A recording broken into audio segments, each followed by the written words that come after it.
నవదీప్ అనే నేను ఇందు మూలముగా యావత్ తెలుగు ప్రజానికానికి తెలియజేయనిది ఏమనగా, బిగ్ బాస్ అనేది సమాజాన్ని రిఫ్లెక్ట్ చేసే ఒక స్మాల్ స్కేల్ మోడల్.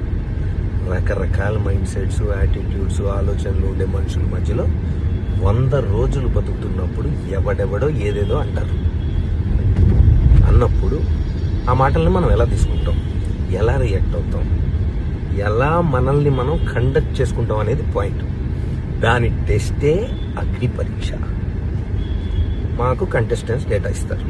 ఇప్పుడు వాళ్ళ పోస్ట్కి జనరల్గా జనం ఇంటర్నెట్లో ఎలాంటి కమెంట్స్ పెడుతున్నారు, వీళ్ళు ఎలా రియాక్ట్ అవుతున్నారు, వాళ్ళకు వచ్చే నెగిటివ్ కమెంట్స్ ఏంటి, ఇవన్నీ జనరల్గా చూసి సమాజంలో నుండి వాళ్ళకు వచ్చే నెగిటివ్ కమెంట్స్తో వాళ్ళ ఎమోషన్స్ని ట్రిగర్ చేసే ప్రయత్నం చేస్తాం. Right? It will test their ability to conduct themselves. We have to test.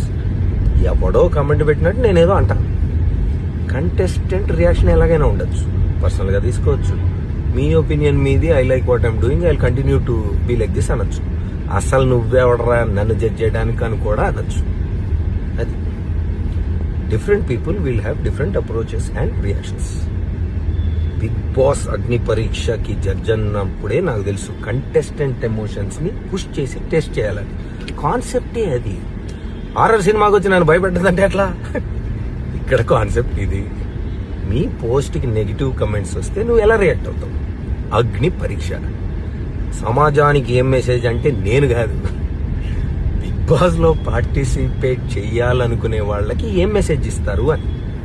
నాలాంటి వాళ్ళు ఎంతమంది ఏం మాట్లాడినా తట్టుకొని నిన్ను నువ్వు నమ్మి నవ్వుతూ నడిచే సెల్ఫ్ కాన్ఫిడెన్స్ ఉందా? లేకపోతే బ్రేక్ అయిపోయి ఇంట్లోంచి బ్యాగ్ సర్దుకొని వెళ్ళిపోతావా? Agni Pariksha. The show is design to do this. If you can't handle negative comments, ఇంటర్నెట్కి రావద్దు, అగ్ని పరీక్షకి అసలు రావద్దు. Heat will only increase. Thank you. Good night.